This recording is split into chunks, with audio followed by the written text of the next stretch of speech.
నమస్తే, welcome to max TV Telugu. ప్రస్తుతం మనతో పాటు స్టూడియోలో ఉన్నారు ఆధ్యాత్మికవేత్త బ్రహ్మశ్రీ రాజన్ నంబూద్రి గారు. మరి వారిని అడిగి మరిన్ని విషయాలు తెలుసుకుందాం. నమస్కారం గురూజీ. నమస్కారం అమ్మా. గురూజీ, మనం చూస్తూ ఉంటాం చాలామంది ఆడవారు ఉదయాన్నే తలస్నానం చేసి దీపారాధన చేస్తూ ఉంటారు.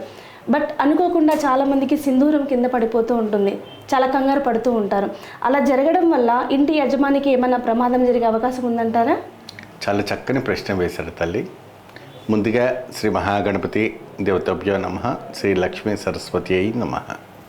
వాస్తవానికి విధి విధానం ప్రకారంగా మనం చూసుకుంటట్టయితే మాత్రాన తెల్లారుజామున బ్రాహ్మణీ ముహూర్తంలో ఆ రోజుల్లో అందరూ కూడా లేచి తలస్నానం చేసుకొని భగవత్ ఆరాధన చేసేవాడు.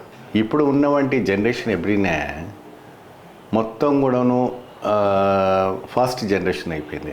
అంటే రెస్ట్ లేకుండా అయిపోయింది.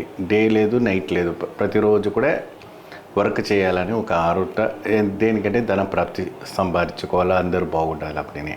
సో అదే రకంగా ఉదయాన్నే తలస్నానం చేసుకొని సింధూరము తీసుకొని నుదుట పెట్టుకొని దీపార్థన చేసే వేళ సమయంలో ఆ ఒక సింధూరము ఒక బాక్స్ అనేది కింద పడిపోయింది అప్పుడే ఇంటి యజమానికి ఏమైనా ఆపద ఉందా అనేది మనకు భగవంతుడు హెచ్చరిస్తారు. అంటే నీ మాంగళ్యానికి దోషం ఉంది, జాగ్రత్త అనేసి అంటే భగవంతుడు నోరిప్పి మనకు చెప్పలేరు. ఇదే రూపైన వారు చెప్పే విధానం ప్రకారంగా సింధూరం కింద పడటం అనేది ఒక ఆపశకనము. అది బ్రాహ్మణీ ముహూర్తంలో పడటం. సో ఆ సమయంలో మీరు ఏం చేయాలా, ఏం చేయని అర్థం కాదు. ఎందుకంటే కుంకుమ పడిపోయింది గబగబని మనం తీస్తాము. ఎప్పుడైనా కూడా దేవుడి సన్నిధి నుంచి కుంకుమ కింద పడిన తర్వాత ఆ కుంకుమ ఎత్తి దాంట్లో మరి అదే డబ్బులో ఎత్తి పోయకూడదు, మనం కొత్తదిగా పోసుకోవాలి. ఎందుకంటే ఆ క్షణంలో ఆ ఒక గండం ఏదైతే ఉందో కింద పడిపోయింది కాబట్టి అది ఎలా ఉందో అలాగే పెట్టేసి ముందుగా ఆ ఒక అమ్మవారు పటంకు ముందుగా పెట్టినటువంటి కుంకుమ ఏదైతే ఉందో అది ఇమ్మీడియట్గా తీసి మీ యొక్క మంగళసూత్రాన్ని కానీ, మీ యొక్క సింధూరాన్ని కానీ, మీ యొక్క శిరస్సు పైన కానీ ధరించుకోండి. ఆ తర్వాత ఆ ఒక కింద పడినటువంటి కుంకుమ ఏదైతే ఉందో తీసి ఒక వేరే దాంట్లో వేసి పెట్టుకోండి. పరిహారము కితము మీరు ఎవరైనా తెలిసినటువంటి గురువుల దగ్గర కానీ, ఎవరైనా తెలిసినటువంటి ఒక బ్రాహ్మణుల దగ్గరికి వెళ్ళి పలానా రోజు పలానా టైంలో ఇలా నా చేతి నుంచి కుంకుమ కింద పడింది, దేనికి సంకేతం అంటే ఇది ఇంటి యజమానికి ఏదైనా ఆపది ముప్పైనప్పుడు ఏమా దానికోసం ఏర్పరిచినవంటి భగవంతుడు ఇంటి ఇస్తారు. అంటే అది యాక్సిడెంట్ రూపంగా కావచ్చు, లేదంటే ఏదైనా ఇన్స్టెంట్ రూపంగా కావచ్చు, ఇంకేదైనా కావచ్చు. సో అదన్నీ కూడా నువ్వు తెలుసుకోవడానికి కోసము ఆ భగవంతుడు మనకి గుర్తింపు. అంటే చాలా వరకు కూడా ఎక్కువ శాతము మహిళలందరూ కూడాను దేవిని ఆరాధిస్తుంటారు. వాస్తవం గురించి అమ్మవారు కనకదుర్గ కావచ్చు, లక్ష్మీదేవి కావచ్చు, సరస్వతి కావచ్చు, శ్రీమాత్రే నమః అంటున్న మన లలితాంబికాదేవి కావచ్చు, ఎక్కువ శాతం ఆ దేవిని ఆరాధిస్తుంది. ఆ కుంకుమ కింద పడటం వల్ల ఇతరమైనటువంటి ఒక సంకేతనం అంటే ఒక బ్యాడ్ న్యూస్ రావటం జరుగుతుంది. ఓకే. అలాగే గురుగారు మీరు చెప్పారు కుంకుమ తీసి పక్కకు పెట్టాలి అని చెప్పేసి, ఆ తీసిన కుంకుమని ఏం చేయాలి? వాస్తవానికి అది ఒక దుఃఖమైనటువంటి ప్రదేశమైనప్పటికీ ఎవరికైనా కూడా ఒక మహాపతివర్తకు బిన్నే మన భారతదేశంలో ఉన్న ప్రతి స్త్రీను పతివర్తనే, మహా పుణ్యస్త్రీ. ఎందుకంటే ఏ ఒక దేశంలో కూడాను ఏ స్త్రీని కూడా ఒక దేవతగా ఆరాధించి పూజించబడదు.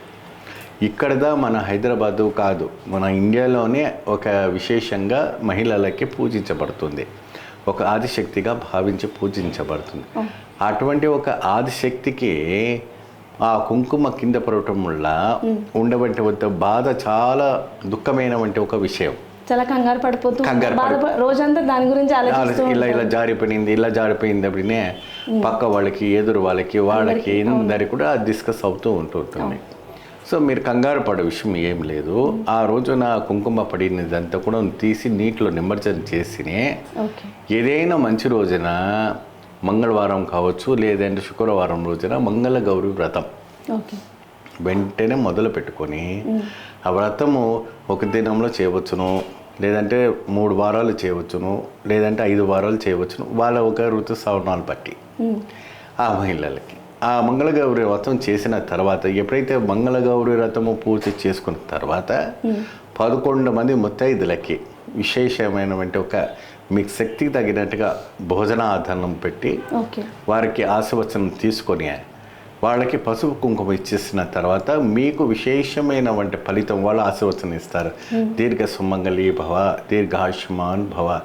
అప్పుడు వాళ్ళకి మీరు ఇచ్చేవంటి పదార్థం ఓకే. ఎప్పుడైతే కూడా ముందు రోజులుగా మీరు శనగలు నానబెట్టి దాంట్లో ఉప్పు కారం లేకుండా నానబెట్టినటువంటి శనగలు ఉంటాయి. ఒక స్టీల్ పాత్ర కాకుండా ఒక రాగి పాత్రను లేదంటే బ్రాస్ పట్టును దాంట్లో నిండుగా పోసి మీరు వాళ్ళకి ఒడి నింపాల. ఓకే. ఒక 2 సార్లు పోయవచ్చు, 3 సార్లు పోసి ఆ పాత్ర కూడా వాళ్ళకి మహిళలకి బహుమానంగా ఇచ్చినారు. అప్పుడే మీ మాంగళ్యం, మీ యొక్క ఐశ్వర్యం, మీ ఇంటి యజమానికి ఎటువంటి కూడా డోకా ఉండదు. ఆ సాక్షాత్తుగా ఆ మంగళగౌరి నిండుగా మీకే అష్టైశ్వర్యాలుగా ఇస్తుందనేసి మనం కోరుతున్నాం. నిత్యంగా ఇలాగ చేయటం వల్ల మీ ఇంట్లో ఎప్పుడు కూడా సిరి సంపదతో ఆ ఒక దేవి కృపా కటాక్షంతో మీరు దీర్ఘ సుమంగళిగా ఉండబోతారు. థ్యాంక్ యూ గురుగారు, చాలా చక్కగా వివరించారు. Thank you so much. నమస్కారం.